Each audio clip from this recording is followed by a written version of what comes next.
Well, this is welcoming you to Mama Helen and you all the way from the United Kingdom. You are in for a ball today. It's really going to be exciting. I am happy.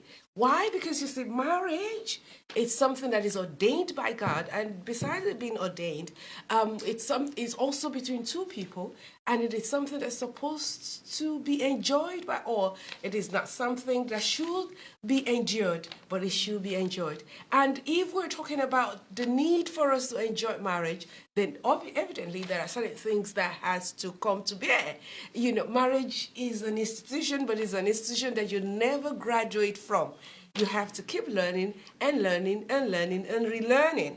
That is the whole essence of today's marriage. And of course, today's Mama Helen and you is not just centered on the married couples or the married people, but also those who are single out there as well, because we want them to be able to have an understanding about what marriage is all about. Like a young man called me and said, "Oh, I'm going to be getting married very soon, so I need this." So what do you need to do right now? This is the time for you to call someone and let them know that Mama Helen and you is actually on set and you don't want to miss it. Yes, we're coming live to you from Faith TV.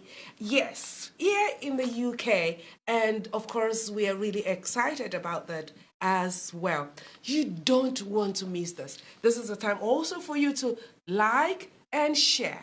Share and share and share and share and share and share. Have a watch party if it is needed as well. I am happy. I am excited today. So don't touch the dial. We'll be right back. It is still Mama Helen and you special.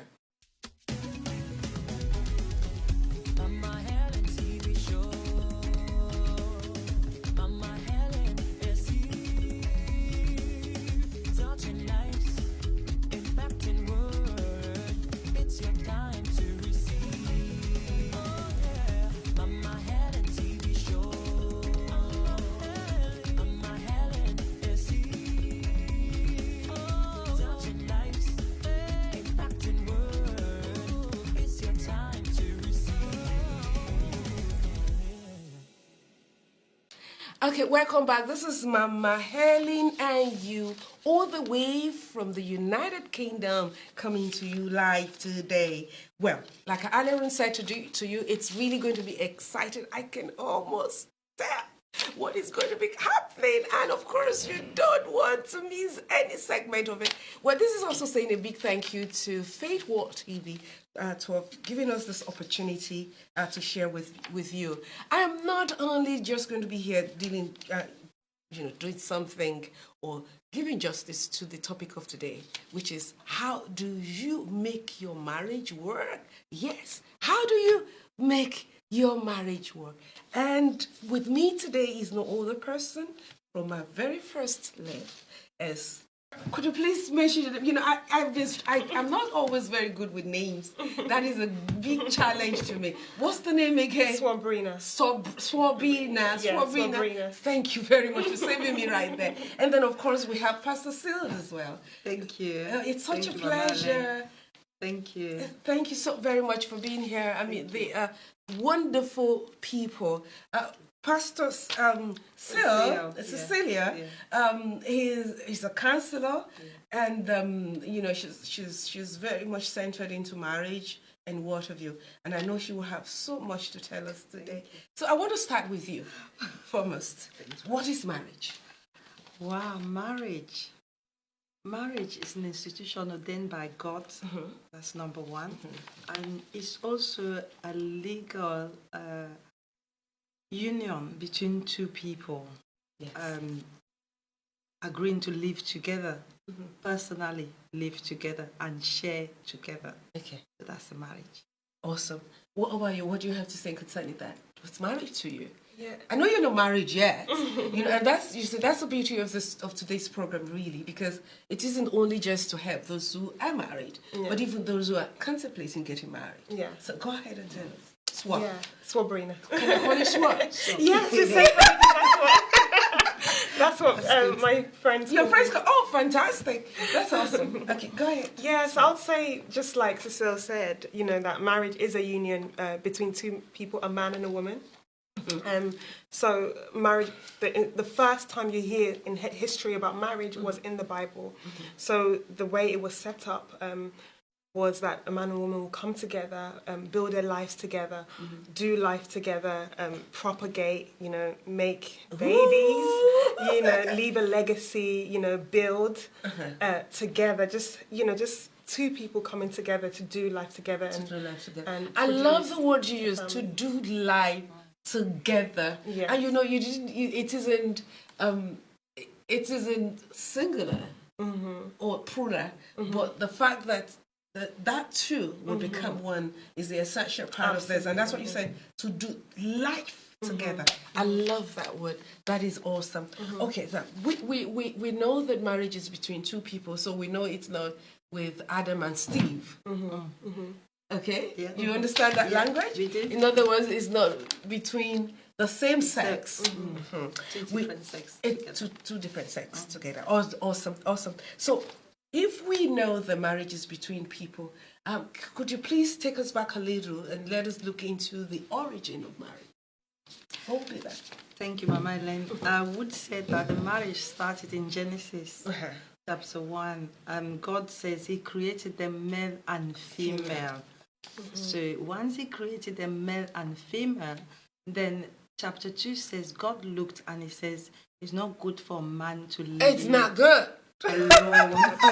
So He said it's not good for a man to live alone, and I will bring a helper. I will create a helper for that man. So God realized that a man cannot be complete if he's alone. So he needs a helper, and that helper is a woman.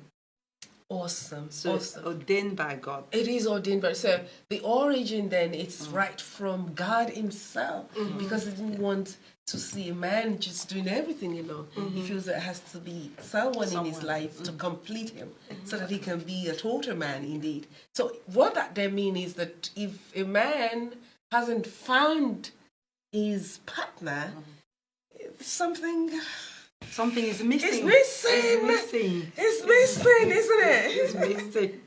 The Bible says, who finds a wife finds a treasure. Gold. So if a man hasn't found the partner, the right partner, something is missing. Something is missing.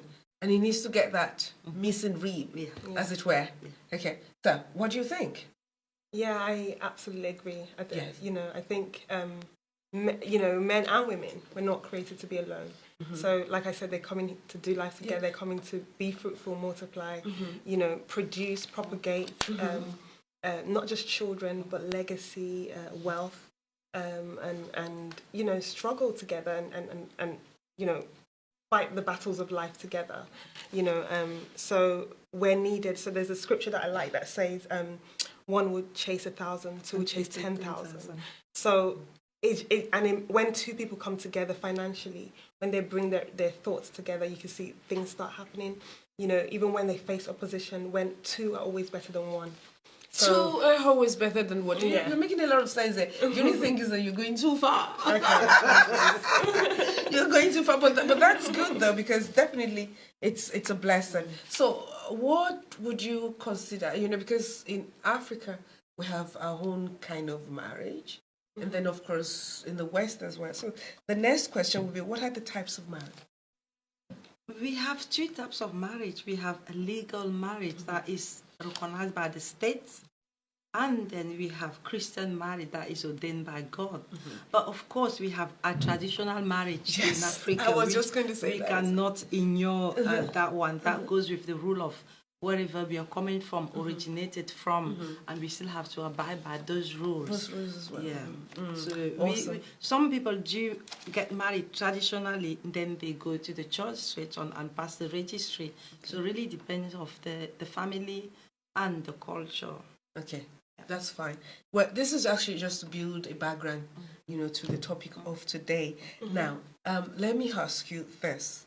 What would be the purpose? What would be the reason for getting married? I know you've gone round that in a way, but I just want to be specific part, maybe, in a nutshell.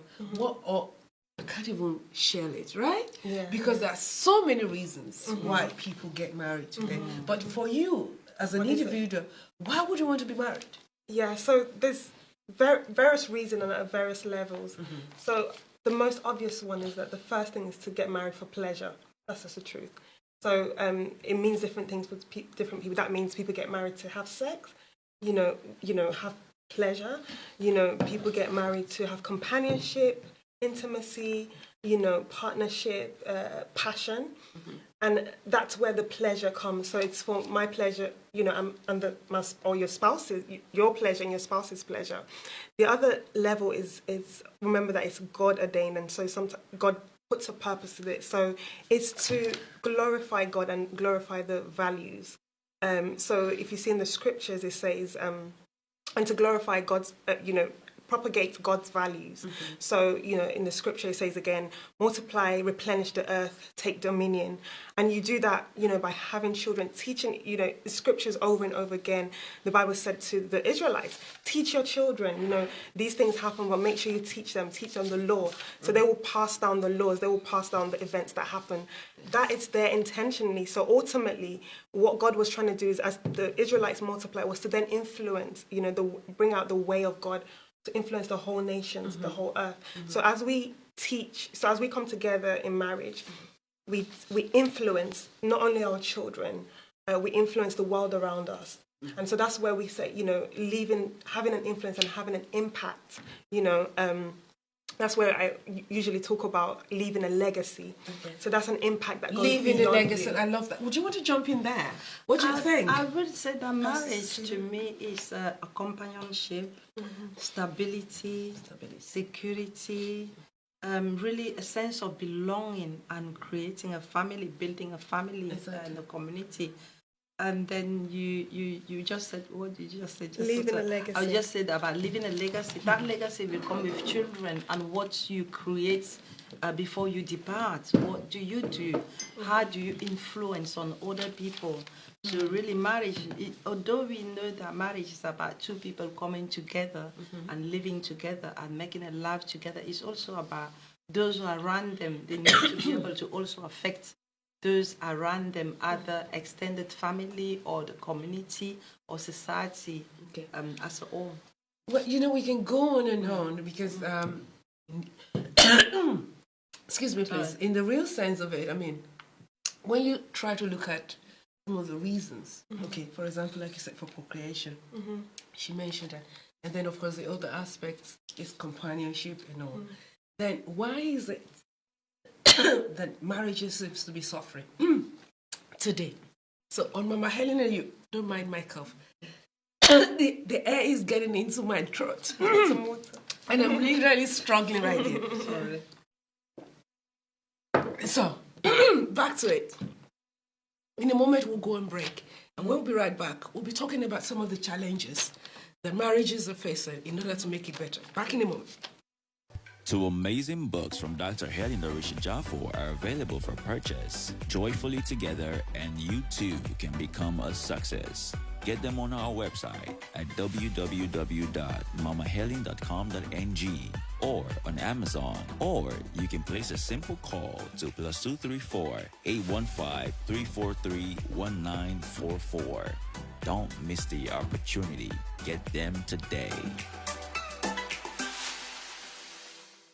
Now, welcome back, viewers. This is still Mama Helen and you, all the way from the United Kingdom.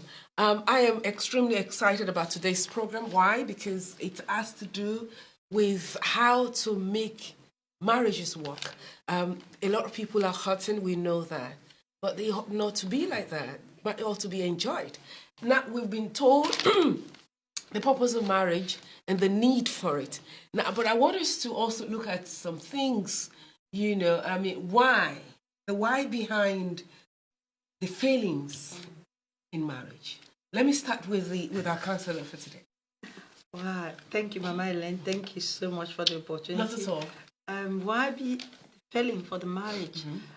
Is sometimes lack of boundary, lack of communication, lack of sex, lack of understanding, selfishness, lack of commitment, infidelity. So the list just goes on and on and on. And too high expectation on the other partner can also bring in issues. So if you're expecting too much from your partner or from your husband, and then that is a suffering. And again, many people at the beginning, when they do get married, they just think of love and not think of other things. No, the question here is love enough? No. And why? No. Love is not enough, because in as much as I can love my husband, I can love my partner, and then if there's no food on the table and none of us is making effort to put food on the table, then what do we eat? How do we survive? How do we support each other financially, emotionally? If I'm breaking down, how do you lift me up? Do I need to go and look for someone to talk to me when I have a partner who's not talking to me? So love really is not going to be enough in a relationship. Love can start you, but it cannot maintain you. It cannot. I love that. Love can start you, but love cannot maintain you. Now, Swabina, you're not married yet. No, I'm not. But I'm sure you must have, at least at the back of your mind, the things you expect to experience in marriage. And maybe I should put it, the do's and don'ts. So what would be those things that you never would want, to ever happen when you get married? Definitely, these, and you're talking about the deal breakers, right, in marriage. Definitely abuse.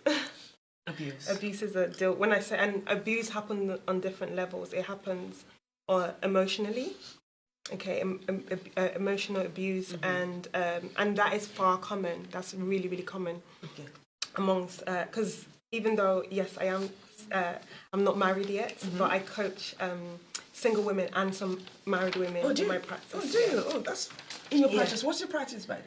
Yeah, I'm a relationship coach. Oh, are you? Yeah. Okay, I didn't know that. Okay, that's awesome. Yeah, so definitely deal breakers are the abuse that happens, emotional abuse, neglect. And neglect is so common, even though obviously the physical abuse is, it's almost esteemed as an extreme, but just as bad is the mental abuse and the neglect. And neglect is when needs are not being met. Okay. So at the start, when you asked about what's the purpose of marriage and why get married, I said it's for pleasure. It's for us to come and take. It's for me as a spouse to meet your needs and you to meet my needs. Yes. And people neglect that we have needs, and God, understands. He says He provides all your needs according to your riches and glory, and your needs is not just about physical. You have various needs, emotional needs. So I think one of the reasons marriages break down is people don't understand. First of all, they don't understand themselves. They don't understand their needs, and definitely do not understand that actually you're there to serve someone. You're there to serve their needs, and they're there to serve your needs. Then the problem happens when people start to neglect each other. Fantastic. I love the perspective, where you actually came through with this, especially with the aspect of understanding the fact that both parties involved have their needs. Absolutely. And you ought to take it up as an obligation individually in meeting each other's needs. Because I think that's the greatest challenge in marriage. What do you have to say concerning that? I will think when you come to a marriage, you don't come as expecting your partner to be everything for you. You come to offer. So if you come to offer, you come with sacrificial spirit and mind. So no matter the needs that you might have and what you're receiving, how do you balance that? Do you ask too much and do you give too little? So you might come with the needs. Can those needs be some of the needs that might not be satisfied or not be met? And if they are not met, can the marriage still survive? That's right. So not really so based, to me, not so based on what I need and what you need. What can we both bring together on the table to make this thing work, make this marriage So what are the causes of unhappy marriage? I know we've gone through a few, like you said, infidelity and all that. So maybe I will just probably, while you're answering that, I'll need you to add it with the signs of unhappy marriage. Now, unhappy marriage is really quite often enough. A lot of people are getting married, then after the honeymoon period, they become unhappy because sometimes we enter with so much thinking, my partner, my husband will give me everything I need and everything I want, and he should give me. The marriage used to be before things that we will go to God for. Now we're coming to one man for. We need one man to provide love. We need him to provide money. We need him to provide stability. We need him to provide pleasure. We need him. And this is just one person. And it used to be the community providing some of these things and going to God with a lot of these things. So now one person has to provide all these things. Can one person really provide all these things for us?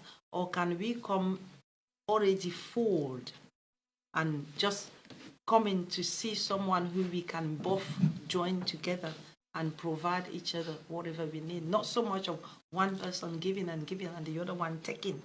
So when we get to a marriage where we come with dream, unrealistic expectations, and we think... On one hand, you have the, expectations sometimes are very high, especially, when you think that, okay, this is how daddy treats my mom, or this is how mom behaves. And then getting into marriage, and you notice that, oh, no, it's not exactly the way it is. So wouldn't we want to also think that in order to make any marriage or a marriage work, we have to follow the biblical principle of marriage, isn't it?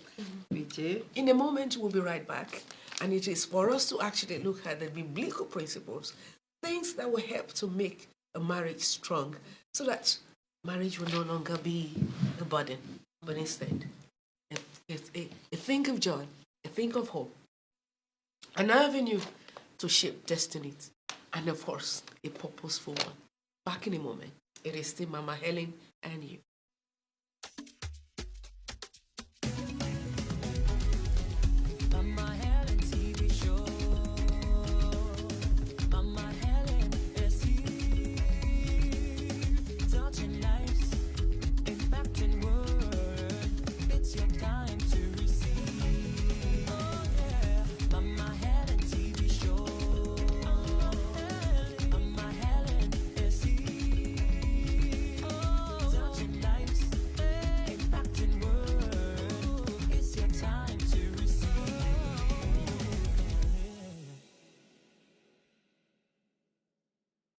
Two amazing books from Dr. Helen Jafo are available for purchase. Joyfully Together and You Too Can Become a Success. Get them on our website at www.mamahelen.com.ng or on Amazon, or you can place a simple call to +234 815 343 1944.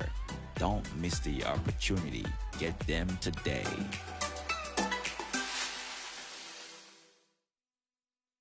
Now, welcome back, viewers. This is still Mama Helen and you, all the way from the United Kingdom, and it's a special one on Mama Helen and you, by the way. And we have actually been dwelling on the topic, how to make your marriage work. My God, Pastor Cecilia and Swabrinan have been fantastic. I mean, just listening to them, I can almost tell that they have a lot to offer. So now, before the last segments, we were actually trying to look into the things we need to do, because I mean, I am always more solution-based as an individual. I don't like spending a lot of time just going around challenges or the challenges of life, but rather to see because somebody's watching out there and the person is saying, how am I going to get out of this? Some are even contemplating divorce as we speak. Some are thinking of separation.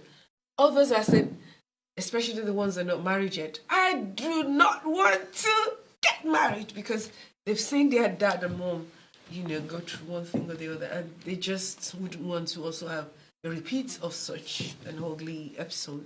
So what do we need to do to make our homes or to make marriage work? What do we need to do to make marriage work? The Bible says that a man should love the wife, and the wife should respect the husband. Beautiful. So really, if women always love words, you tell them that I love you, I'm thinking of you. So all these small words makes them. Women respond to the words. Women respond rather. We need to hear to what they hear. We need to hear a lot more, and then we are sure or reassured that the man still there for me. Yes. And a man needs respect and appreciation. Men want to be respected and appreciated. Beautiful. And appreciated. So every little thing that they do, no matter how little it is or how big it is, just appreciate the effort that they have gone all the way to do that. Sometimes women will look at, oh, Mama Helen is driving a big car, a nice car. She's looking beautiful. Why is my husband not buying me a big car to look beautiful also and to also drive around? So we compare our marriages sometimes to our sister marriage, our cousin, our friend's marriage, which is not really, it shouldn't be so, because every marriage is different and every situation is also different. So in order for our marriages to work, just to appreciate what our husbands are doing and know that they're doing the best to provide. Beautiful. Because any man will do the best to provide. The best might not be enough for you at that specific but that time. is his best. But that's his best. For that, at that moment. At that moment. For now. That's the best. That's his best. So once you take it out, I might not have everything I need, but what I need, I can work with it now until we get to the stage where God is going to bless us with more. Yes. Then let's carry on working. I love that. Woman, submit to your husband.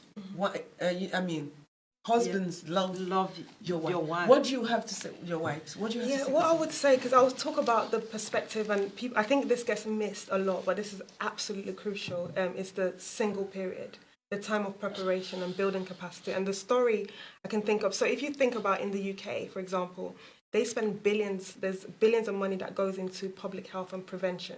And then you have the hospital budget. There's a lot of budget that goes into actually how do we keep people well from the beginning to avoid them, becoming ill. There's a lot of budget that goes into looking at children from when they're young, preparing them so that they don't have to spend so much more later on becoming ill. That's a very good word.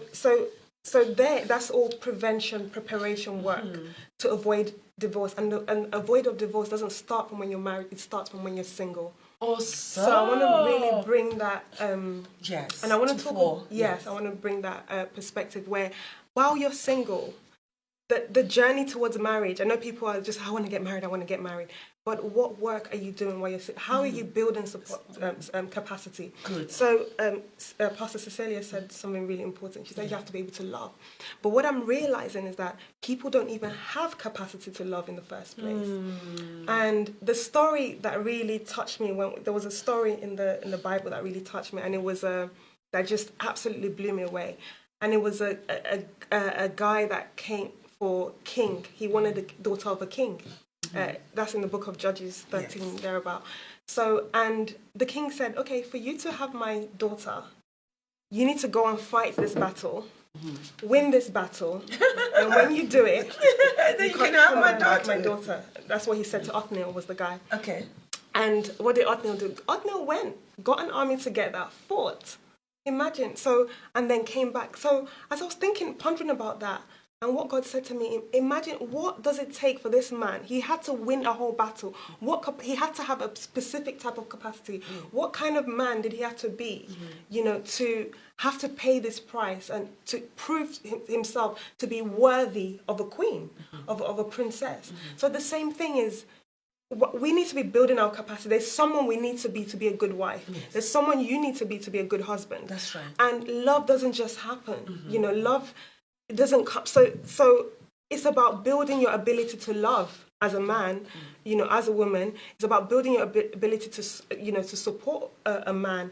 So there's a whole thing. So it's complex, and I teach this a lot. So I don't know how to summarize. No, but I love where it's you started it off, and it is.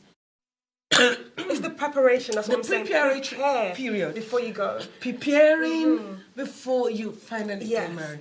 Just you know what, Mama Helen, I always think about, and I was talking to Pastor Sister earlier before we came here, and I said to get a driving license, you have to go and take lessons, pay for lessons. Oh my God, I once used that word. You have to, and that's just for driving license. You have to then to become a doctor. Do the test. You have to.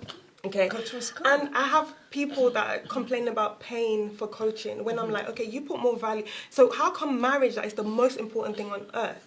You're affecting lives, you're affecting children, you're affecting generations, you're affecting society.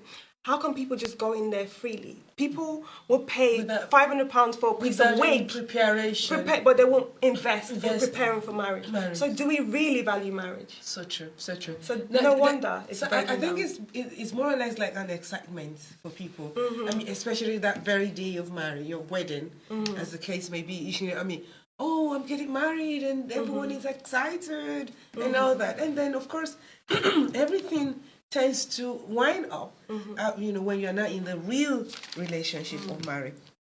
Okay, now, those points are, they're quite good. But there's another aspect of this that I also want us to really look at, is if we say marriage is between two people, then who are the third party that are expected to be allowed into marriage? The third party is God. God should be the center of the marriage. I believe that God should be the center of the marriage, of a good marriage, because not every marriage is ordained by God. It's not just because we find ourselves, we love each other, meaning that God is in it. It could be just our own emotion, our own desire, our own selfish way to look for someone to care for us. Yes. Then we find ourselves together. But if God is in it and God is the center of it, then we definitely know that through the hard time, we will have God to seek. And we will also have people as counselor around us. Every marriage should have someone whom you can go to and talk to. Not just to deal with it alone. Someone who is... So you need a counselor. There are times you need to bring in, someone to speak into your life. Just like what Helen said. If you have to pay for it, pay for it. Otherwise, at least seek for help if there's a need for it. That's what you're saying. Yes. Where is the place of communication and commitment? Communication and commitment is very important. It's a key thing. It's a trigger or the build of every relationship. In order for me to say, Mama Helen, I need a water, you would not just know that I need to drink water. I need to express it to you. Then you pick that water and pass it on to me and say, thank you. Just like when I needed one urgently a while ago, just to wet my throat. There's sometimes in marriage we assume that my spouse must understand. They must know. They have to see. It's how will they know? How will they see? They're not God. They're just human as you. Yes. So if you have a problem, talk to them. Let them know. And sometimes we keep all our issues and situations in, and then we go and expose them when we are up to there, where we cannot control ourselves anymore. So it becomes irritation, argument, criticism all the time. So we're no longer speaking to them as a lover. We are speaking to them as we are so irritated that they don't understand. We can go on and on. Okay, because in any case, the only reason why a marriage will not fade is when there's commitment. Okay, and I always say to people, the moment you've already thought about divorcing, then definitely, right from the beginning, some people will already have their plans of when they're going to divorce. If this happens, that's the end. And then, of course, it's a fulfillment of prophecy in itself. So that needs to be avoided. Okay, but you have to communicate. That's what That's what I was able to denote for what you have said. Someone is watching us and is saying, "Okay, my marriage is going through a lot right now. what do I do? Are you asking? Yes. Okay, yeah. So the first thing, if your marriage is going through a lot, I would definitely say get help. You know, it's not, there's nothing to be ashamed of. You know, in the midst of counselors, there is safety. So, and sometimes having an outside perspective really helps. Okay, so once you get help, you know, from a marriage counselor or a marriage coach, then having that outside perspective and having someone to speak to is really important. So, and then so that's number one. Number two is be ready to change. So like I said, I do counsel some married folks, and the people that do make change are the ones that say, you know what, when I change, I find that he changed. I work with women.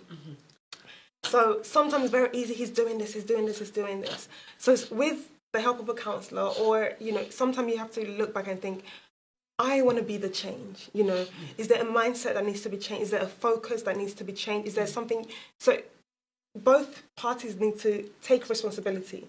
So it's easy to play the blame game, isn't it? It has to stop, right? Yes. The blame game has to stop. Exactly. So that's the second thing. And obviously the third thing is to pray. Because the point is, marriage is God's institution and the enemy hates marriage.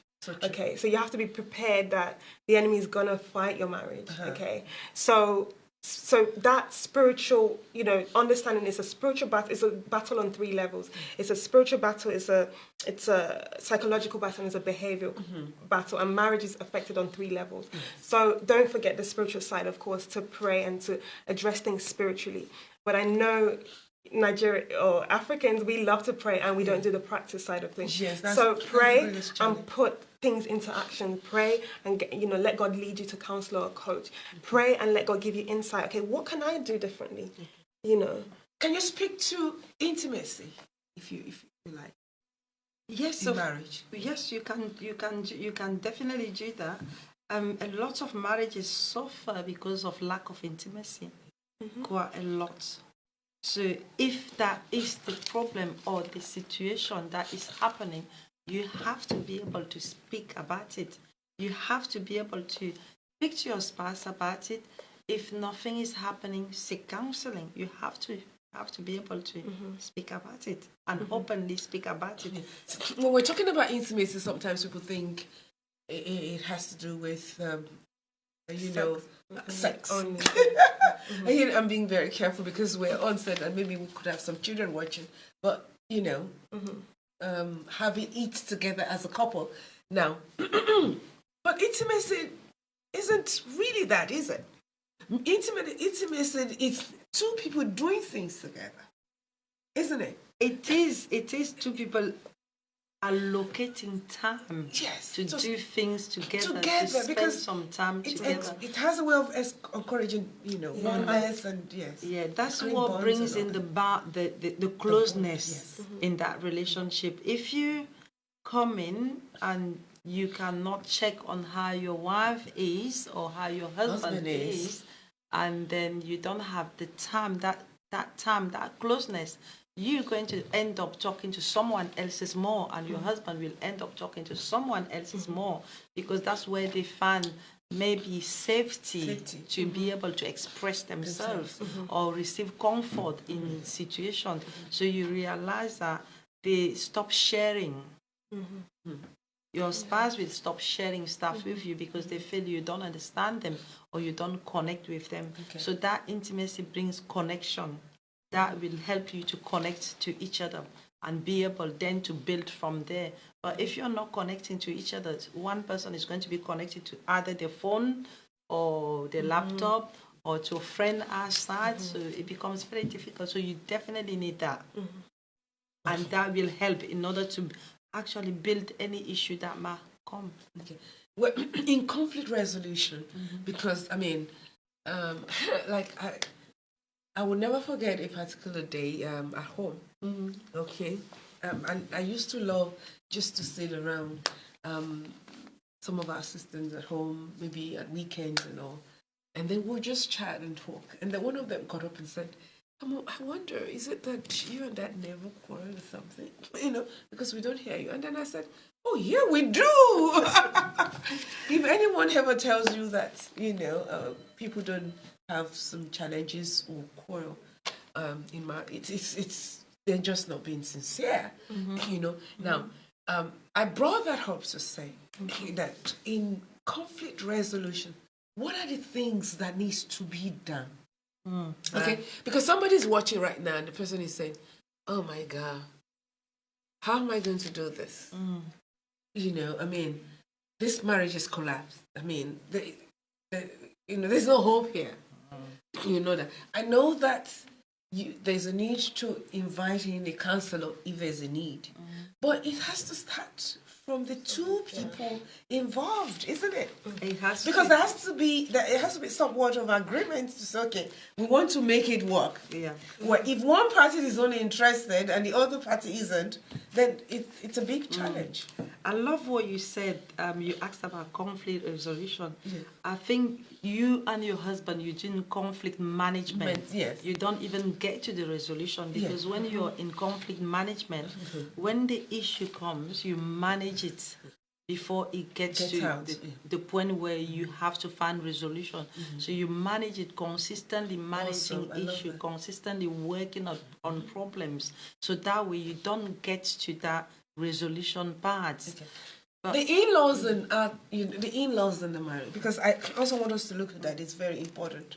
Okay, in Africa, it is expected that when you're married to someone, you're not only just married to that individual, but to everyone else in the family, which is good because that's what makes us who we are, as Africans. But where does it stop though? In the area of you relating and what have you. That was why I asked the question, because someone actually asked that question, saying, what are the third parties allowed into marriage? I think that is a very key question, and it's a very good question as well. Knowing that it takes a village to raise a child, really takes a village. So if I'm coming to marry your son or you're coming to marry my daughter, know that they did not just come out of nowhere. Then they came from somewhere. They came from somewhere. Definitely. So if they came from somewhere, if you have a good raised husband or good raised wife, someone put the hard work in to raise that person that you're enjoying today. So you need to be able to understand that this person is not a single, a loner person. Exactly. They come with family. But it takes the other party to protect you also, knowing that I know that this is my marriage, in as much as I'm going to involve my family, but there are limits, and the limits that will make your couple life stand out and be supported. So you need to, as a human being, we have limits. I know how much I will bring my sister closer to me, and I know when I will say, okay, this is your stop. And this is my privacy. So every couple needs to know that there are limits to how much you invite people in your house. If it's 12 o'clock, you know that you and your spouse should be in bed. Don't allow family members to come and camp around because one person will suffer. So there are boundaries, there are limitations to how much do you leave your house open. Do you leave it open where maybe your mother will come and find your wife just coming out of the bath and she's thinking, oh, I should be this time around. I'm not decent. I'm not decent. So there are limits that you should build around your marriage. And know that my family as a man will not come and dictate us, and your family as my wife will not come and dictate us. So we need to build those solid. If not, how will you raise your children? Yeah. So you need to be able to create that environment and then fit everyone in that environment. But if you do it the way we as French people call laisser-aller, like let people come in and out, then you bring in disrespect to your marriage and also issues to your spouse. Yeah. I think it's having a conversation. I think even before you get married, or even while you're married, having that space. I like what you said about. You said something about making time for intimacy, and sometimes you find that married people are very busy. So I always suggest setting that side of date night, even if it's once a week, once every 2 weeks, and where you have that conversation. Insert it because life gets busy. So and part of the things is to discuss before marriage or in marriage. Okay, what are our boundaries? If you're not married yet, you're kind of blessed because you can start ahead thinking of these things, and so it's okay. How are we gonna have that conversation with your spouse? How are we going to manage the in-laws? Okay, of course, in-laws are a wonderful part of us, and the dynamics are different depending on the individuals. But when can mom or dad stay over, and how long for? Because this is what brings conflict. This brings a lot of conflict. Can they stay over? How many times can they stay over? Some men are mama's ladies, or, and then everything they go to their mom, and actually the woman feels neglected. So it's important that you bring that conversation up. Are we going to discuss things? How are we going to make decisions? Is your mom going to be involved in that, or am I first? And also, I think couples needs to remember that Scripture says, "Leave your your father's house, and become one." So people need to be able to lead their family. It doesn't mean you don't love your family. Relate with your family, your in-laws, members. But your husband comes first. So we have to come to that process where we know we gotta leave, okay, and then to cleave. The husband comes first, wife comes first. He's your number one, and then, like you said, boundaries. Then set that boundaries. This is my priority relationship. Of course, I will make time, but we have to discuss the boundaries around that. If you're always running to mom, always on the phone to mom, agree.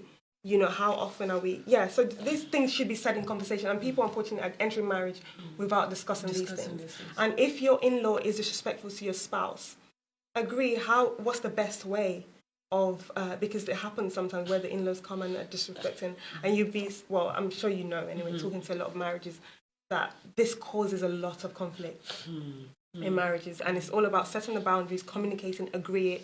If you're single, you're blessed because you can start setting those boundaries from the get-go. From the get-go. I love that. Okay, now this will take me to a different topic, but it's the same thing. It's interwoven, and it has to do with who your neighbor is then. Because if we're talking about the third party in marriage outside of God, who is your neighbor? When you say who is your neighbor? Your neighbor, you mean your physical neighbor in terms of who's involved? People, around you, probably involved in your or marriage or around you. Yeah, I would say the first people to be friends with is getting that accountability group. So obviously for some people it's church. Okay, so people that that I always talk about with my clients around purposeful relationships, and so that I know sometimes some groups of people that are married people, they come to talk to other married people, it might not necessarily be a counselor, but other people they look up to, or other people that their marriages are admired, that they I like the way this kind of marriage is. So I think it's important as a married couple or even as single people to be intentional about making friends with certain kind of people, either that you admire them, or you want to mentor them. As Pastor Cecilia said, she said it takes a village to raise that. So bringing some intentional people around you. But remember, they're divisive people. So being able to spot those divisive people, and once they stop it from your family. So your neighbors, I think, obviously are the people involved, your church, your community. But also I think you should be intentional about building relationships with people that will be wholesome to your family. Okay, in a moment, we're going to be back on Mama Helen and you, and it's all about who is your neighbor. Just giving us a little gist into that, but I think it goes beyond that, because then when you recognize who your neighbors are, then there are things that you also need to do as well. Hey, it takes trees to make a forest. It doesn't take one. Back in a moment, Mama Helen and you, all the way from the United Kingdom.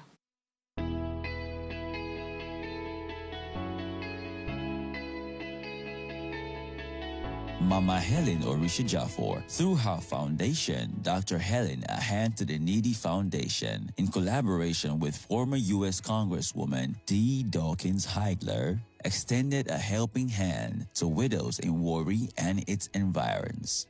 The widows, who were about 500 in number, were given food items as well as financial startups to help boost their small businesses. This was done in order to help further cushion the effect of the COVID-19 on their lives and businesses.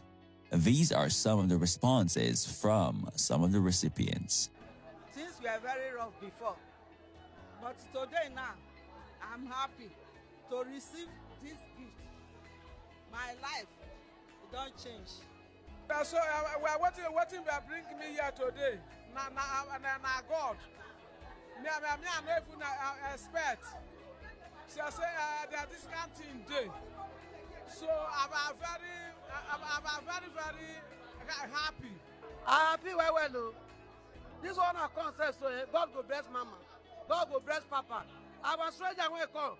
The leg when I take on I go to reach us. God will bless the family. God will raise her up in Jesus' name. I see what God do for me well. Because I don't know say I go come out for suffer. Though this money with the rest when mama give me with the papa, so I thank God well for the good one do for us. Praise the Lord. To widows, they bless widows today.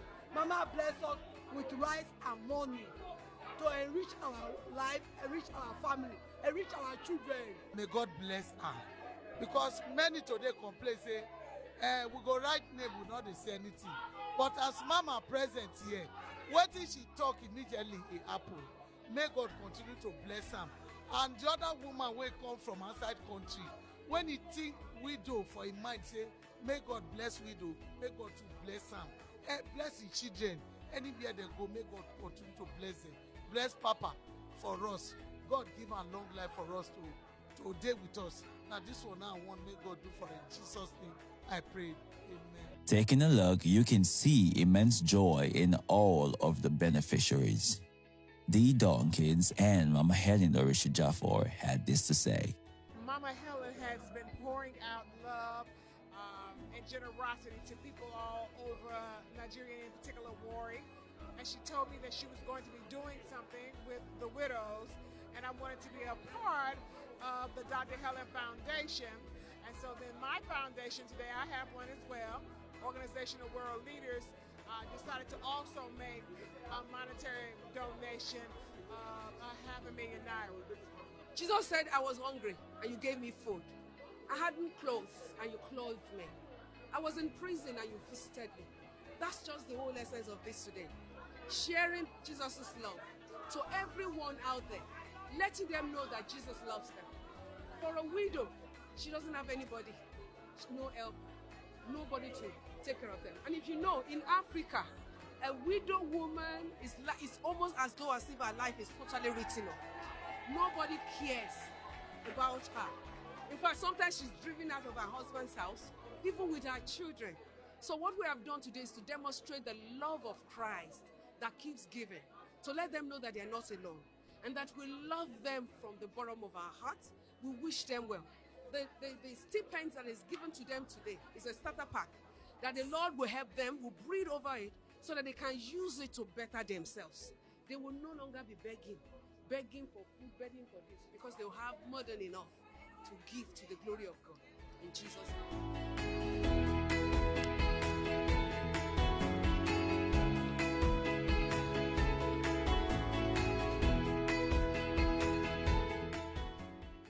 Wow, Dr. Mama Helen Orisha Jaffor is at it again through our foundation, A Hand to the Needy Foundation. And you know why it's important that we talk about this today is because of the fact that Mama has took up time to reach out to a very aged woman who is actually stroked. She's stroked, and she used to be very lively according to what was said, and somehow she lost her son, who is actually almost like the breadwinner of the home, supporting her business and everything sometime about a year or so ago. And now Mama has heard about her, and we've sent out help to her. Not all superhero wear cape, and I tell you, Mama Helen is truly one of those heroes right now. My name is Victoria Akpofure.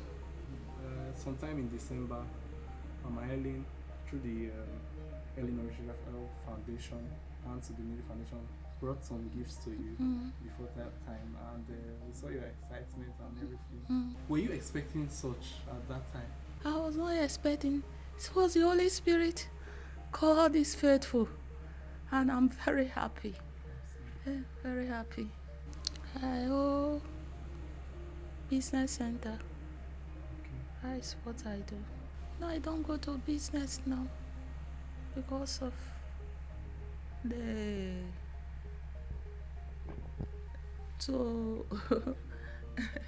I don't go to business now because of some of the instruments.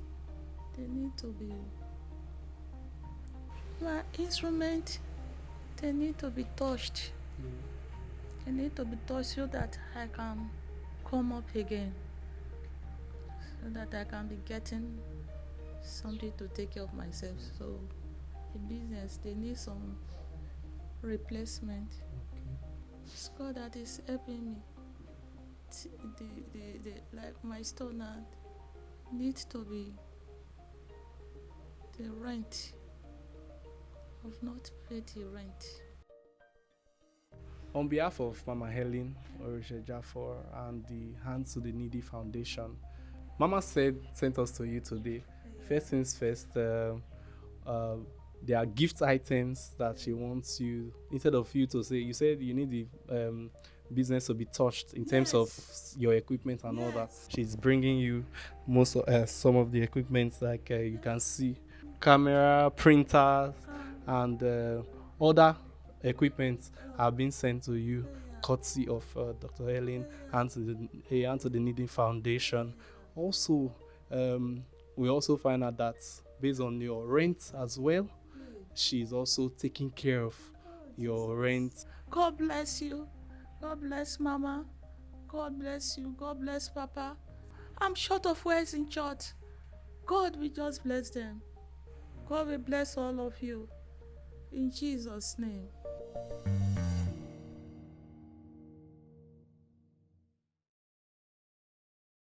All right, welcome back. This is Team Mama Helen and you all the way from the United Kingdom. I hope you have a lot to take home today. I mean, it has been wonderful. I have enjoyed this, even though I have been married for 25 years, but I've picked quite a lot of things from these two wonderful people today. And I hope you also, feel that way as well. Just in case if you haven't called anybody at all, this is the time for you to do so.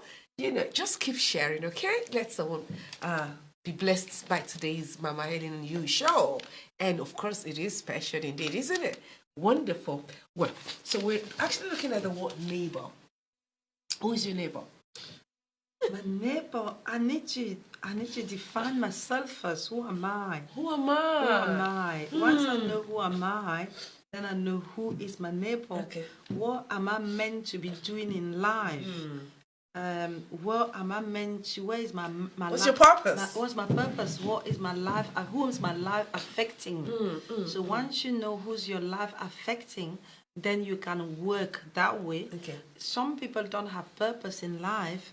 They follow everyone else. Even if you don't have a purpose, if your husband has a purpose or your wife has a purpose, then you can work with that purpose and define your neighbors around that purpose. Who are we affecting? Who are we supporting? Where are we going? Where is our marriage going to be in the next 5 years, the next 10 years, the next 15 years, the next 25 years? So we are tailoring our marriage to where we want to be. And then our neighbors will be everyone around who has the same direction or more or less as us. Oh no, I love what you have just said. Even though sometimes, your neighbor might not necessarily fall in line with your direction in terms of what you intend to achieve in life. But there are times, because then you're taking it further into friendship or relationship right now. Okay, you say, okay, well, I can only allow those people into my space because I know they represent my value or my value system, as the case may be. But it's all around that. They are, Mama Helen, they are also people who, for where you are and where they are, they cannot be in your space. but you are seeing the potential. You can still reach out to them, nevertheless. Yes. Yes, that's what I was waiting to hear. And you're dragging them. And you bring them in. Supporting them. Yes. And you are pushing them that direction. Awesome.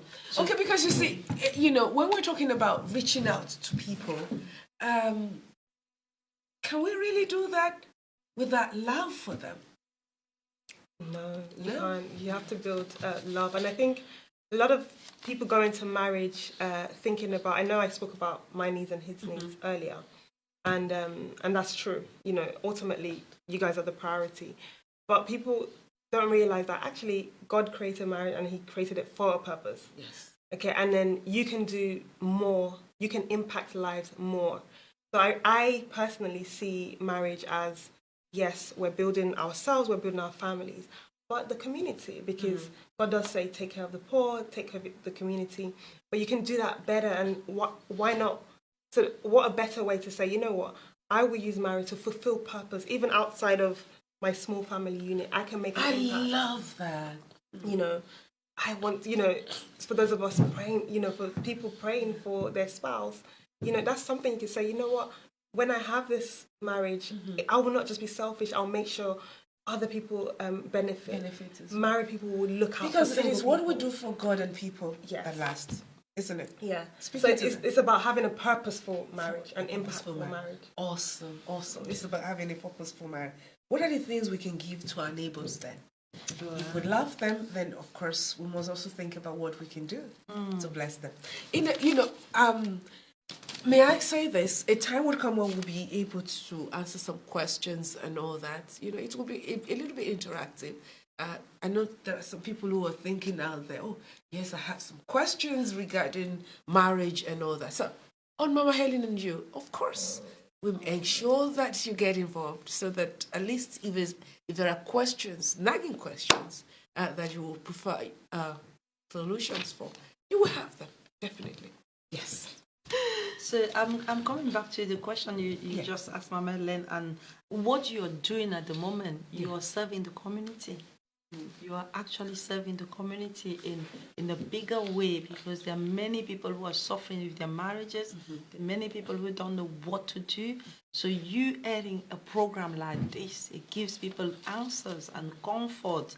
So you are serving a purpose outside your marriage, outside your children, outside your close ones. So you're reaching the world with your knowledge, and you are giving to quite a lot of people. Thank you very much. Yeah. And I was just going to say, the table is turned, so are you as well. And of course, her as well. So thank you very much indeed. I take the compliments. However, I mean, what are the things that we can give? I think again, it's looking around at your community, depending where you are and what are the needs in your community or whoever you've been called to. So if you see, are there a lot of hungry people around you, practically feed them. You know, there's this scripture I love where it says, when it's in James, where it says, you know, if someone comes and they need something from you, they're hungry, don't say, I'll pray for you. And that's what a lot of Christians we do, isn't it? Yes. Meet their need. Yes. If they've come for prayer, Jesus, he preached to people, but he fed them. Yes. Because they were hungry. He noticed their need. Yes. So what is it, you know, that, you know, are there children, you know, this might not be for everyone, but I've seen couples that take on, you know, fostering. So in the UK, there's a lot of children that are not homed. So they foster or they adopt, you know. It could be as little, there's charities that feed the hungry, that feed other children, that support other families. Yes. So practical things, being a friend, being a support system. If you know that someone is lonely, can you bring them to your home, welcome them, befriend them, befriend them. So I think there's lots of practical things. It's about what is the need in your community. Meeting the needs in the community. Or of your neighbours. Of your neighbours. Awesome. Whoever those neighbours Yes. Brilliant. You, just like you said, some people take it on board to actually send other people's children to school, educate them. Wow, that's good. They take it on board. We do that a lot. To pay books and to pay bags and to pay lunch and to take them to the hospital. So those are a lot of things that people are doing to actually reach other and support, which is very, very good. And again, like you said, people are bringing other people's children to their house, and even adults is supporting them for a while they lost their work. They cannot put their feet on the ground. So for now, we are supporting you until you are stable again. So there are a lot of things that people are doing. Even people who have company and they're offering work, employment. For example, I have a foundation called Dr. Helen to the Needy Foundation, thousands of children, indigenous students have benefited from the foundation. Wow. Actually trained them through tertiary institution, and then of course we have an orphanage home. Wow. Yes, as well. That's and good. recently, we just did a powerful empowerment for a lot of market women, and besides that, because after the advent of COVID and all that, a lot of organizations were affected. So we actually came up with an idea on reaching out to some of those people, at some point, as well, to see how entrepreneurs can key into it. And quite a number of people did, and we reached out to them. So for me, I live my life for God. That's very key. I live my life for God. I live my life for my family. I love my family, but I live my life for people. I live my life for people.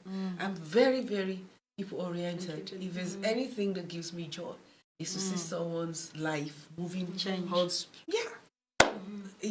So it is the change we have that we can give to others. And that's why I said, even if it is time that you can give to people around you, that time, because that time you could have used it for something else.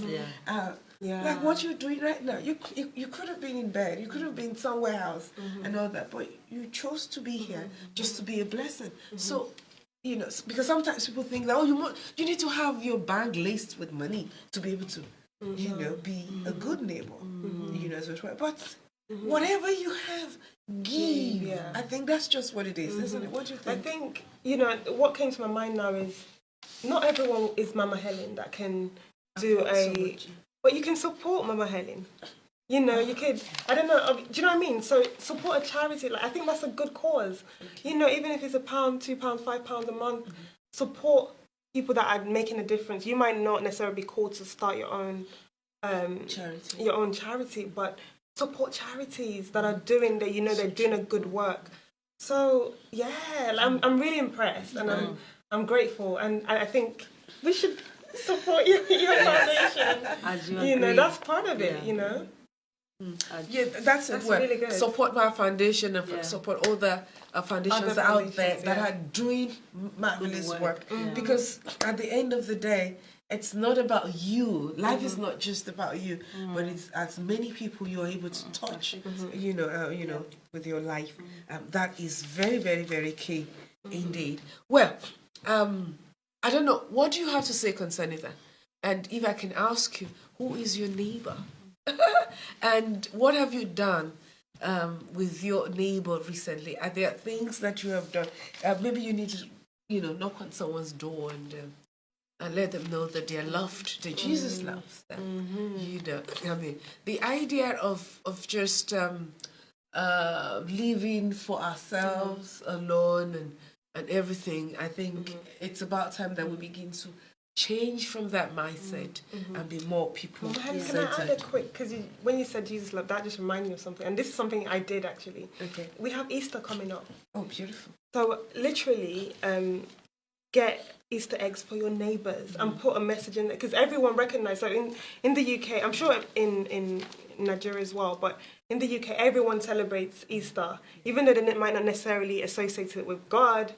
But okay, what we did was we gave Easter eggs. Everyone accept that, but with that, we gave a pamphlet, talking about Jesus Christ and what Easter is about, that He died for your sins. So doing something nice for your neighbours, Easter egg, that's a good idea, because Easter's coming up. It is a good one. It is a good one. Okay, now we have a lot of questions from social media handled just before this program, quite a number of them, and I'm just going to read them out, to you, so that you can possibly interject, solutions to them or answers to them, as the case may be. Now, this one actually came from someone, Adeleke Adeji or something, and he says, "Hello, ma. I traveled out of town for my youth service. My wife cheated with my neighbor. I made us move out of the neighborhood, but I can't seem to get past the incident, even though I still love her." What do you have to say concerning that? Wow. How do you advise Adeleke for infidelity? I would advise him saying that although that act is really not, it's not a good one, it's not an easy one to forgive or forget, but don't base your marriage on that one single act. Look at everything else that has been good in that relationship and work it hard in order for you to get to a better place with your spouse. Don't base that one single act to be the factor of your relationship breaking out. Look at the good parts of that relationship and build from there. It's not going to take one day. It's a gradual process of getting there to forgive. What do you have to say? I would say definitely get seek professional help, because I think trust has been broken. Trust has been broken. And a lot of things have happened. But what I find when there's sort of sexual cheating in a relationship, of course, it's case by case. But what you find sometimes, a need is lacking. Yeah. That's just it. A need is lacking. So for men, sometimes, like, I'm not blaming. Everyone takes their responsibility, but sometimes you can work it out with it. So some men, when they don't get sex in their homes, they go out. Or a woman, if she's not getting that emotional support, and then she goes out, someone gives. So I think it's a case of the two of them coming together. If they decide that they want to work at it, then work at it with the professionals. Then, and then you have a real deep talk about, okay, how did this happen? Why did this happen? How can both of us start to address the issues and, and heal from this? And if we decide to stay together, forgive each other and move on. But it has to be an intentional work. And usually in that kind of scenario, you can't work at it yourself. You do need a third party help. You need a third party. Well, I mean, beautifully said. Adeleke, listen, what you did is terrible. It's horrible. It shouldn't be done to anyone at all. But what has happened has happened. It's very unfortunate. And like you've been told, seek for help for both of you now. Because what you are saying here is that you don't seem to get past it. Because even though you might say you're forgiven, but it keeps playing back. Yeah. But there are questions I would love to ask you. Is there a commitment now from her to say, this would never happen again? Because that is extremely important. If she has problem in that department, then she needs to also seek for help as well. If it's a problem of ever cheating, there are some people, they can't do without that. They tend to see fun, by having an extramarital relationships and all the rest of that. But nevertheless, you need to get her to commit to say that this would never happen again. And then, of course, find out why. Why did you cheat? Yeah. I mean, what really happened? So that at least that can be handled. Communication is very, very key. Well, forgive her, okay? Because obviously you love her. That's why you're still with her. And if you love her, then don't allow whatever happened in the past to continue to play on your relationship together as husband and wife. That is extremely important. Forgive her, Adeleke, okay? Now, another question. This is from Brinson Copeland, and she said, my husband doesn't satisfy me sexually. I'm getting frustrated. What should I do? This is heard quite a lot in couples relationship. Either the husband will complain or the wife will complain. Often enough, it's not the relationship, although sex is really a big part of every relationship, but it's not the final step of a relationship. So there's way that you can play with your partner, work with your partner until you get to the stage where that partner will satisfy you. So it's not just about sex. It's about everything else before you get to that stage. So it's really learning about what else can we do. How can we reach that stage? So it's just the small things that you do before you actually get to that big act of sexual activity together. So work with your partner, find out what you like, find out what he likes, and then train yourself, train each other until you can satisfy yourself. Awesome. That's beautiful. What do you have to say, Content?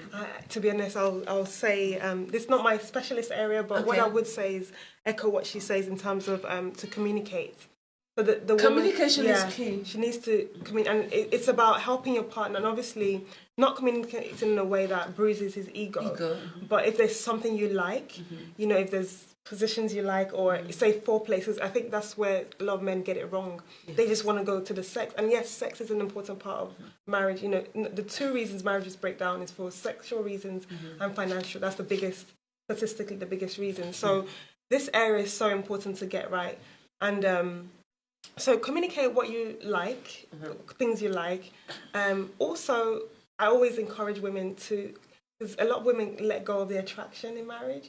Stay attractive, and I'm not saying blame yourself as a woman, but it's just put that spark. It's very be important, attractive, you know, for the man. Let him desire you. You yourself, is there certain plays and you know what you can do, but definitely communicate. This is what I like. This is the position I like. I like more foreplay, you know, and like you know, she said, train him. So it's both of you training each other in the bedroom. Train each other in person. It's very important. Okay, another question. This is from Nairobi, Kenya, and it's Kenneth Nayuki. My wife nags a lot, and I'm beginning to hate her. How do I change her? Oh God! Oh my God! My wife nags a lot, and I'm beginning to hate her. I think criticism on nagging comes out of, it's not just the final act, or it's not the beginning of the act. It comes from a problem that is embedding, that she hasn't explained the problem. So she's frustrated. There's a problem that is behind the nagging. So the nagging is the obvious thing that comes out that everyone can see, or you can see, but there's something, it is a hidden issue behind the that nagging. has not been handled yet. You know, I've often heard that. I mean, sometimes men feel that, okay, when there are issues, they probably should be, you know, swept under the carpet. But if some of these issues are not handled, okay, a woman sometimes could get frustrated, and the only way she can express that is by talking, and she could go overboard. So what I would say here, in line with what she has said, is, okay, I think you need to have a standard talk. You know, I mean, let her know that, see, you're becoming too cantankerous, and we need to look into some of the issues that might be behind, you know, you nagging and all that. And hopefully, I mean, she will be able to let that know. And it might be that she has actually been talking about it. It's just that you have not been paying attention to what she's saying, because, you know, no one gets to latch out without a reason. I mean, you're not mad. How can someone just be latching out? You know, there has to be a reason behind it. So maybe we need to, you know, men needs to listen a little bit more. You know, they need to listen. Okay, a little bit more to what their wives are saying, and then there's also an aspect to the woman too, just in case if she's listening, and is to say that, okay, instead of nagging your husband, look for a better way of communicating your, you know, what you're feeling, so that at least he will be able to hear you clearly, you know, because sometimes men might pretend that they are not listening, you know, to push it, because men don't like to be box in the corner. The moment you introduce that there are some things or issues to be handled, they really get very, you know, anxious, you know, about that. But hey, if there are issues, then definitely they have to be talked about. I'm running because of that. Nairobi, someone also, Kachi Ochuko, said, my husband talks down on me and embarrasses me in the presence of our children and neighbors. I am tired. What can I do? Oh, wow. That one is terrible. That one is terrible. That one is really is heartbroken and it's difficult because you are teaching those children not to respect the mother, and you are also teaching them that other men or female, when they get to a relationship tomorrow, that's how they should be treated. If it's a boy, that's how he should treat the wife. If it's a girl, that's how the husband should treat her. So you're kind of damaging those children self-esteem and confidence and moving love away from them. Yeah. And as for the mother, I really feel for her in that situation. So the best thing will be to talk to the husband, communicate with the husband, express, not in a very bitter way or angry way or upsetting way. Just find a way to tell him that I love you and I know you love me, and something definitely is happening. What if the man decides not to listen? Because, if you're married to a bully, for example, a bully is a bully. Even when the woman says, honey, I'm tired of you embarrassing and disgracing me, it needs to stop. I think, Mama Helen, there are people where when you do get married, there are elders in the family or in the community or in the church that can handle some issues when they become too much. Well, if the situation has got into some elders and maybe family members have gotten, I'm just hypothetically, and yet the man still continues. What do you do in that state? What do you do in that state? I would not advise a woman to divorce. I wouldn't advise them to divorce. I would advise them to look for her. If your husband doesn't really consistently listen to what you've been telling them, maybe take time off. Take time off. Sometimes we need that time away from each other to breathe and then to take stock and understand what is that relationship. Does it mean that much to you or does it mean that little to you? Have you reached a stage where you don't care what happens anymore? Either she stays or go. It's up to her. That's why you are pushing her to go very fast. So take some time away from that relationship. Travel, make him miss you a bit. Go and think. Maybe sometime, Mama Helen, sometime in relationship is that sometimes we are doing things to other people and they are reacting to what we are doing. But then we are accusing them of reacting to what we are doing. So sometimes we look at ourselves, we're thinking, okay, when he reacts, how do I behave? Okay. How do I behave will affect the way he's going to react next. Okay. If he comes in with bully attitude and insultive attitude, and then you sit calm, you don't. But some people are just bullies, though. Some people are bullies, and I think there needs to be boundaries because there really needs to. You know what I mean. So I sometimes some people are just bullies. I've seen some men that are, and some women, but I've seen more men that are bullies. I think boundaries. I would agree to that. There are boundaries, but if you realize that, how do you stop a bullying husband? I think how do you stop a bullying husband? Yes, the man is a bully. You already know. You didn't know, otherwise you wouldn't have married him. But now you are now here, and perhaps maybe the woman has been quiet all along. Never said anything, hoping that the bullying will stop. Yeah.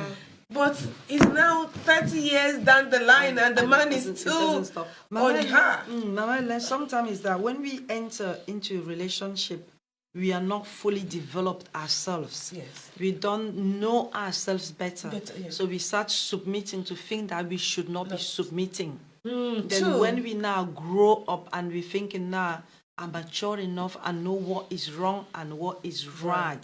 Then sometimes we have allowed the person to carry on treating us that way. For a long time. Oh my God. And now it's becoming difficult for the person to see change in a different way because they're so used to you sit there, you go there, you do that, so they lost all the value in you.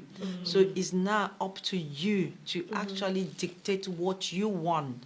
What do I want? So how do you go about that? How do you go about that is you do everything to communicate first. Okay. You seek communication consistently and ongoing communication. When you realize that there's no communication and the man is not ready to communicate, you have prayed, you see the elders, and no one can stop him doing whatever he's doing. That means he becomes a man to himself. Then you can kind of take a break.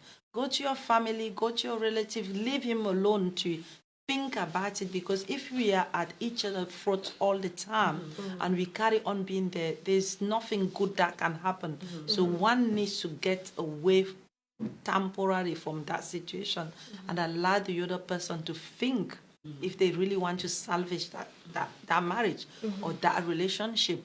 Obviously, if you leave for a few weeks or few days and you come back, the person is still the same way, then you know that that marriage, it has come to Christ or the end. What do you have to say? It's such a... it's not a happy ending, the way she ended it. So... I agree. I think you need to... Even in marriage, boundaries need to be set. And sometimes people do things. People treat you the way you teach them to treat you. So if it's someone that's a bully, so I imagine there will be emotional abuse going on, and that's unacceptable.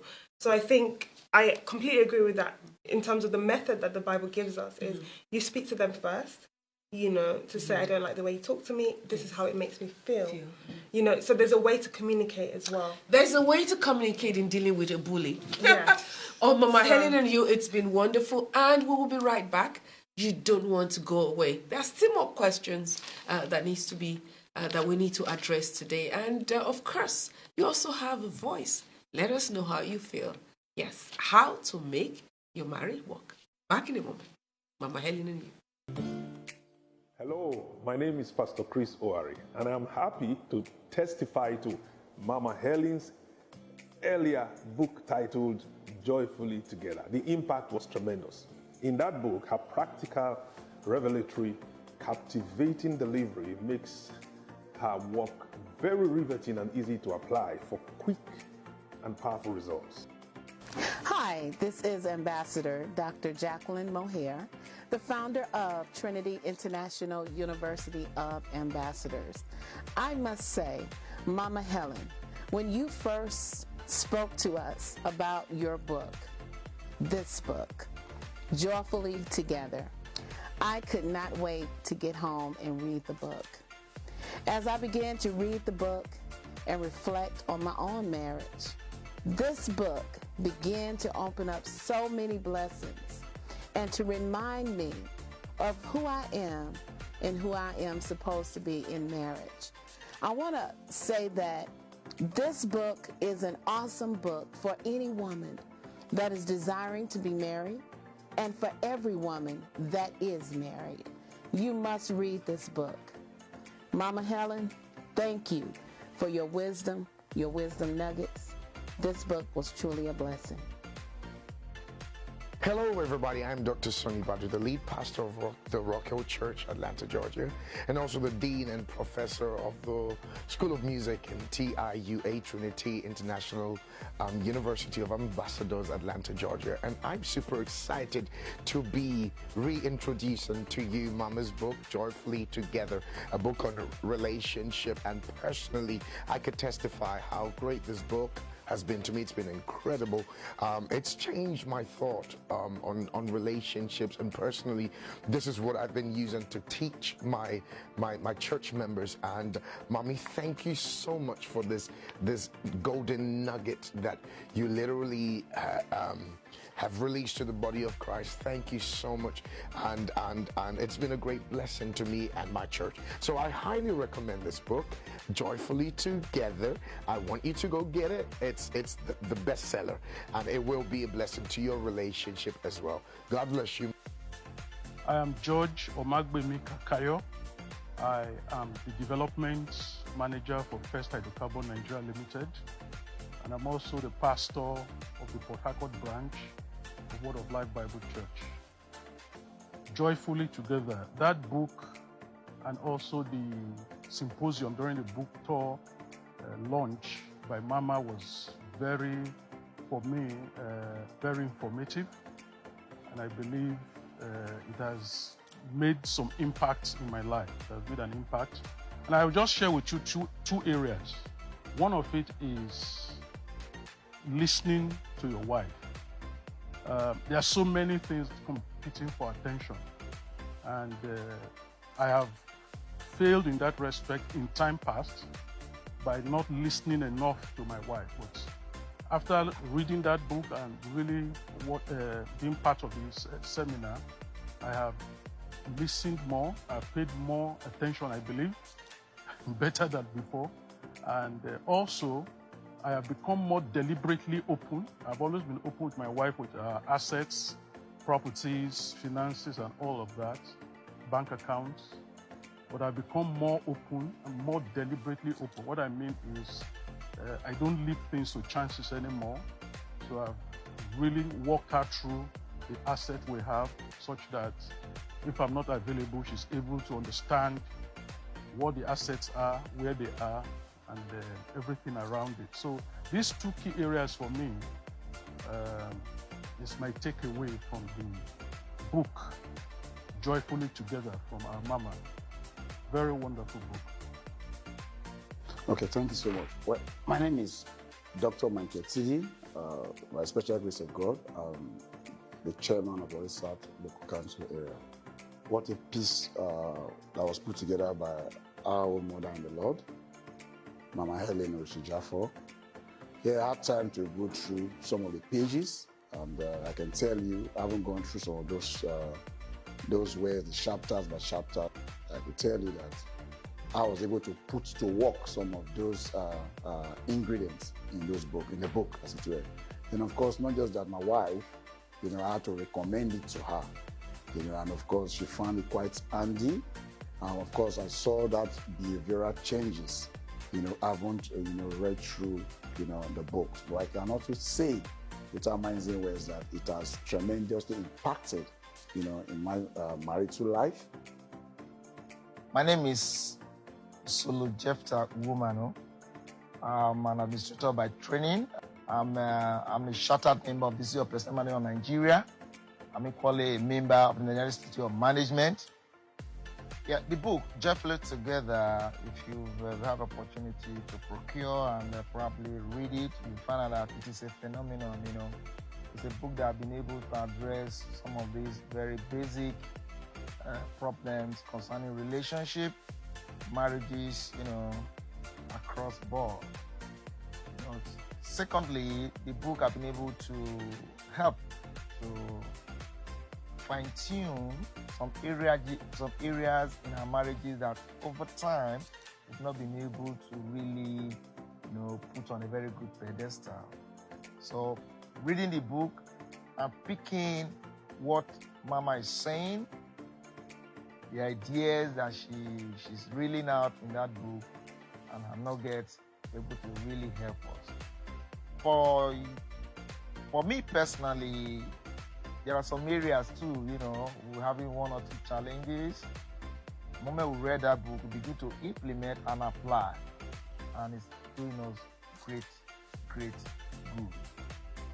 For young people who are trying to get into a relationship, get into marriage, it's a book that you must buy to read, and it will help you, a great deal. You'll be able to fashion your reasoning, be able to correct some of those values that over time you've been indebted to, and you put yourself in such values which most time are not very positive, and when you read the book, those norms, those behaviors, those characters that over time you want to exhibit, believe that probably those characters are good, but the book will tell you, for you to have a successful marriage, to have a peaceful marriage, you must not do this X, Y, Z.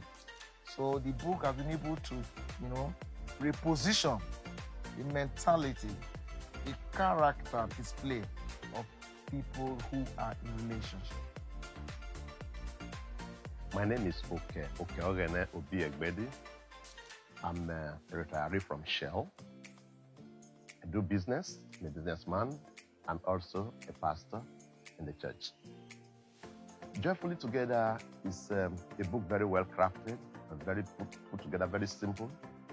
it cut across every age. Every age can pick it up, read it, and make a good understanding out of it. There are 3 chapters that heavily impressed on me. One of the chapters is what women want from men, what men want from women, and nuggets on rekindling the love in your marriage.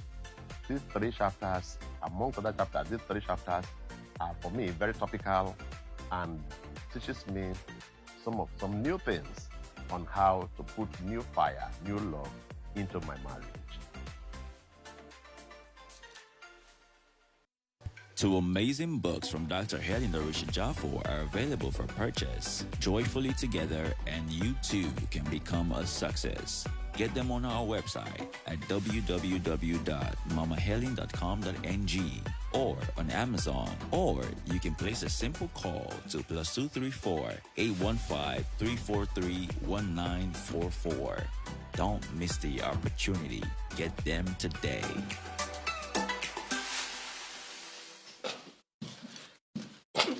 Welcome back. This is still Mama Helen and you, all the way from the United Kingdom. I was almost going to say Nigeria now, but here we are in London, Antwerp, and it has been wonderful. I know it has been, because even I have been really blessed.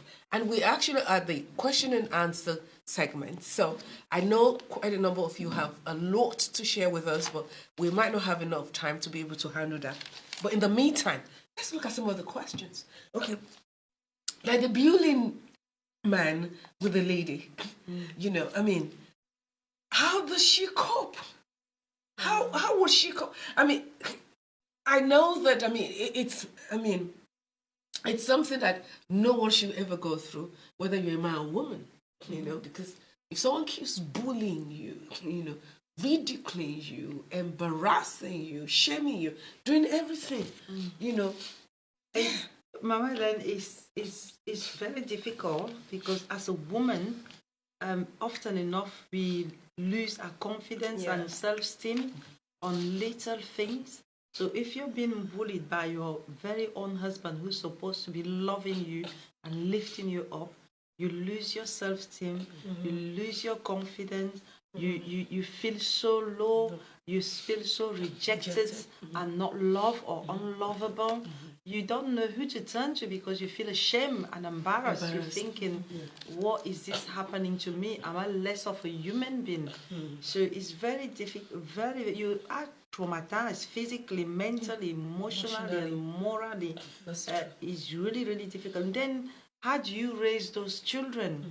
How do you talk to your children? If they do wrong, do you correct them? When you actually being treated like them, like children, because you are the same position, treated like a child.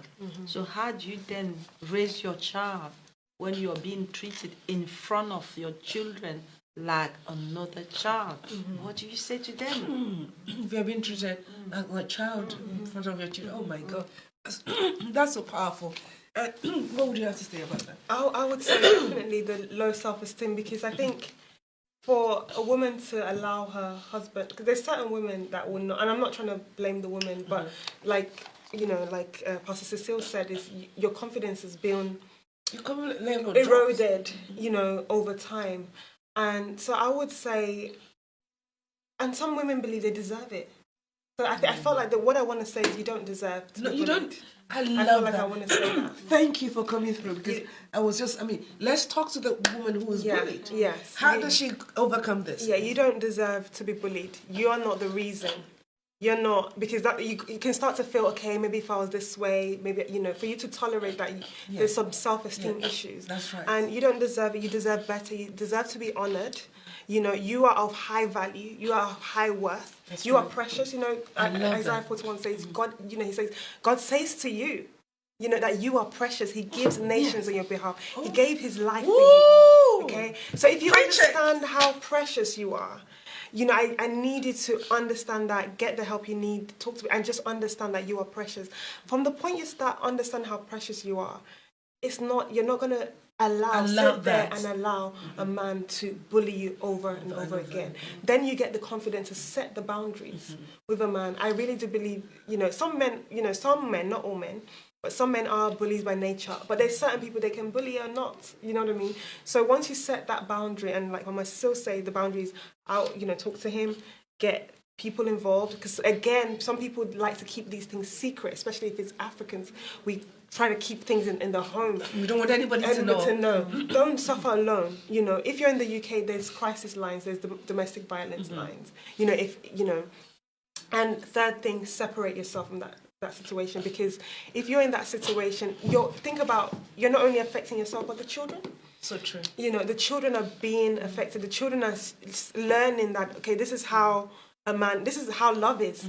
Love bullies. And this is why children go on to propagate the same circumstances as their parents, you hear my mom got beaten up, got bullied, and the child gets beaten up, she gets into a relationship. But by staying in that relationship, you're not creating a good life for your children. So true. So separate yourself and give him boundaries. And if it doesn't get better, then I'll say long-term separation. I really don't believe in that. But I think there's places for that. There's people are dying in their relationships for the sake of not separating. Well, it's a lot on that, to be honest.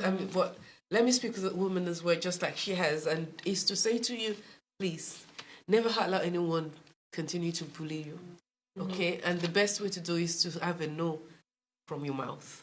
Know when to say no, it's enough. Okay? Know when to say no, it's enough. And then don't constantly,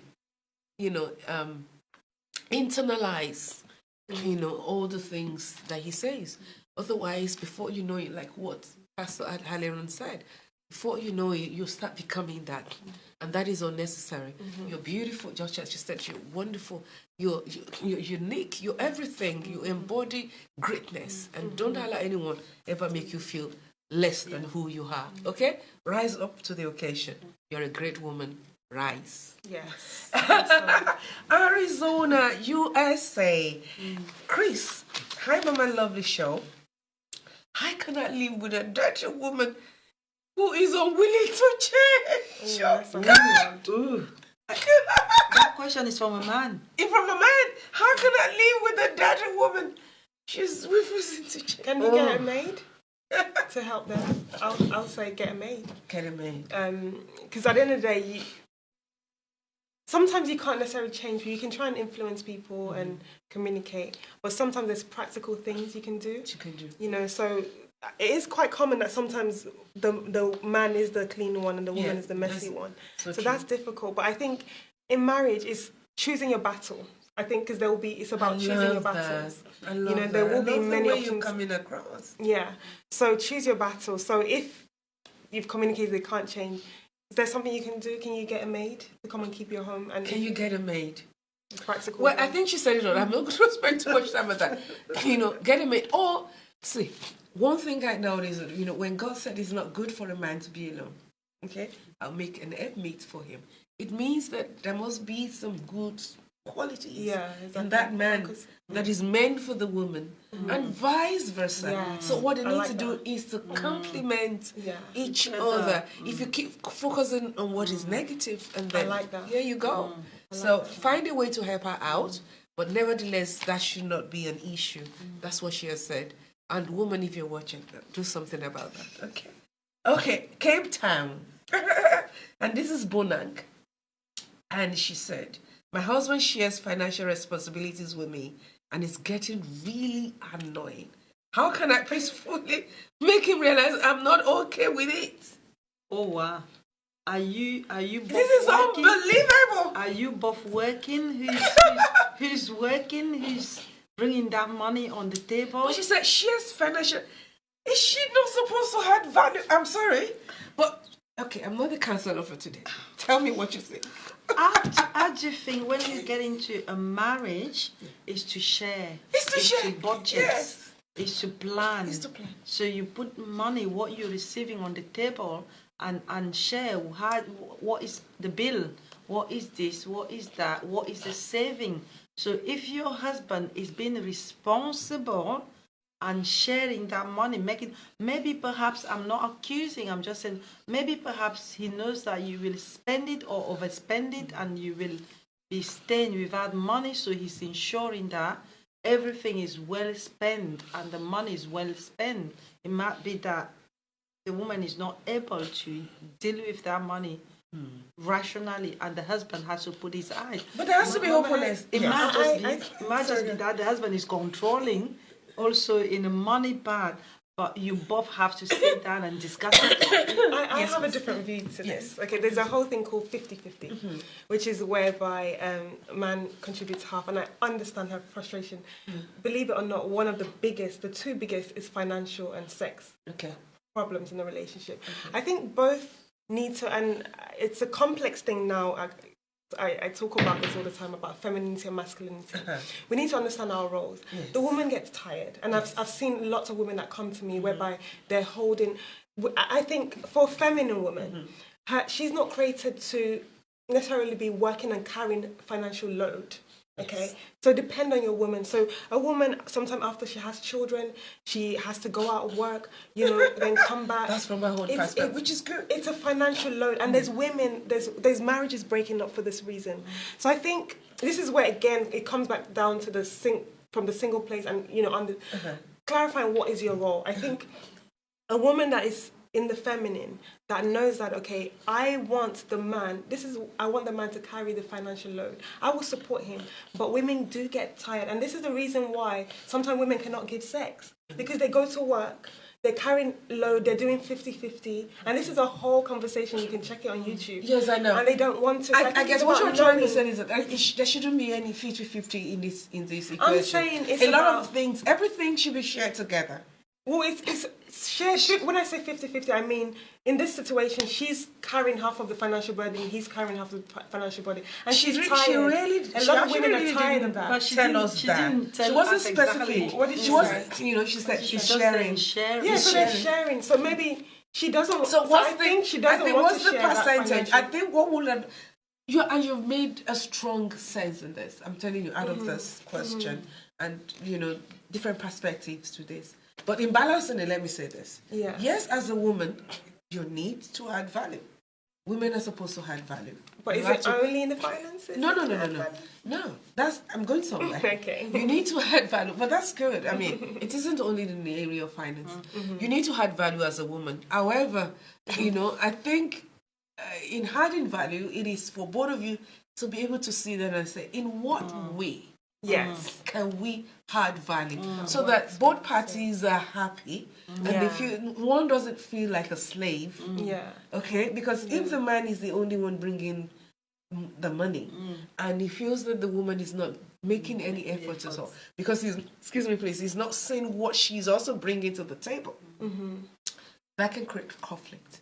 But if, for example, it is, okay, fine, honey, I'm earning XYZ. This is all what I can do. However, I can do this. I can bring that in. I can bring that up. At least I'm bringing something to the table. Yes. And that in itself would help. A great deal. But for a woman to think that she's not to make any contribution at all, no, I do not think it is proper. Okay, and that's why I always encourage women, find something doing. So that you can also be financially independent. As a woman, it's extremely crucial. Oh my God, we have so many things. That's things here. A lot of questions. That's a very deep. That's such a deep one. That one is so. I'm like, we can go. That should be. Yes, I'm telling you. And we're gonna pick that up. We're gonna come up with a show. The sense is really around this because this is really good. This is good. This is good. We want to use this opportunity in thanking everyone wherever you're watching around the world. It has been Mama Helen and you. I know that one way or the other you have been mightily blessed by this giants of women. They are good in their talking, and of course they poured out themselves. But so let's say thank you to them. Yes, thank you. But before we say thank you, I'm sure you probably would have something to say. So just in a few seconds, what would you say to a woman or a man who is at the verge of calling it quits in marriage, and he or she is frustrated and feels that, say, I can't take this anymore. I need to walk out of there. How do you keep such a person from not throwing in the towel? I will say not two people are the same. Everyone is different. People are individual. Find out how you can bring to that relationship and not to just give up because the issues have overwhelmed you and they have become too much. Talk to your partner. Bring in people who can really support you and help you because it's not easy to restart again. Yes. At the same time, it's not good to live in a very unhappy environment. So find a solution, communicate, liaise with each other, find a place where instead of blaming each other, find a place where you can actually properly talk to each other without blaming each other. Awesome. That's beautiful. Thank you so much. What about you? I'll say before you sort of give up, make sure you've tried everything you could. Awesome. And trying everything you could is not just about, obviously it's difficult, I can't imagine how difficult it is, but it's about, have you got other sources of help? Have you done everything? Have you also work on you? And I think everyone should take responsibility. Yes. So it's very easy to blame. That's true. But what are some of the things you can change and take responsibility? How can you influence the other person? How can you bring a third person? Definitely, I'm of the view that every marriage should have a counselor. Right, a professional counselor, not just, like a professional counselor. Every marriage should have accountability friends where you're intentional about, working things and being open and conversing. Exactly. The other thing I would say, sometimes when things get bottled up, it then explodes. So you do have that, you need to have that outlet. Okay. So, yeah. Fantastic. We can go on. These women have been great, I'm sure. And I want to, on behalf of everyone here, to say thank you. Thank you very much for being on set with me today. And then, of course, on Mama Helen and you, it has been a blessing.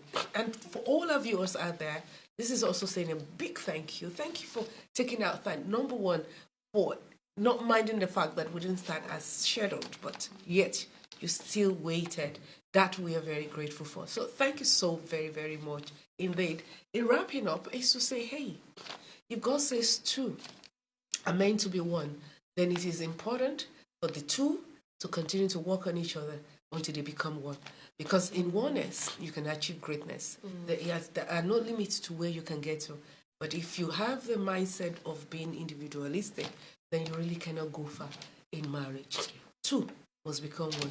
And then there has to be honesty of purpose, because lies does not fetch anything good. If all you do is to lie on each other and tell stories that does not count or never happen, so you think you can win over your partner, you haven't developed the mindset of having togetherness, or at least resolving whatever the issues are.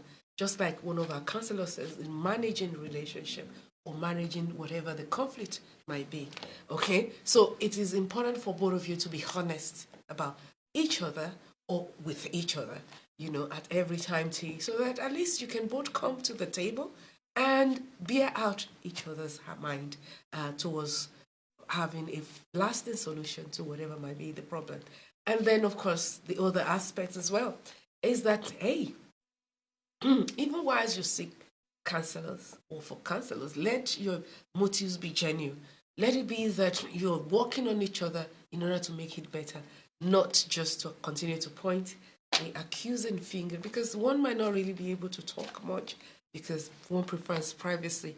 The other who feels, well, I can always talk and have my way, I go on doing that because of a wrong motive. Seek for help and be willing to be helped is extremely important. It has been on Mama Helen and you today, managing, a conflict, or should I say, making marriage work. And we've really enjoyed you, and I hope you have enjoyed us as well. This is a special edition coming all the way from the United Kingdom, and we want to also use this opportunity in appreciating the faith family theme. You have done marvelously well. Thank you so much for having us. We are so grateful. Never stop watching Mama Helen and you. And hey, I need you to go straight to my page, okay? Mama Helen. And like today's show, okay? Like today's show, share, subscribe, to my YouTube channel as well. And then, of course, I'm also on Instagram, Helen, _ Orisha Jaffa, okay? We love you. Thank you for watching, and never stop watching. Mwah!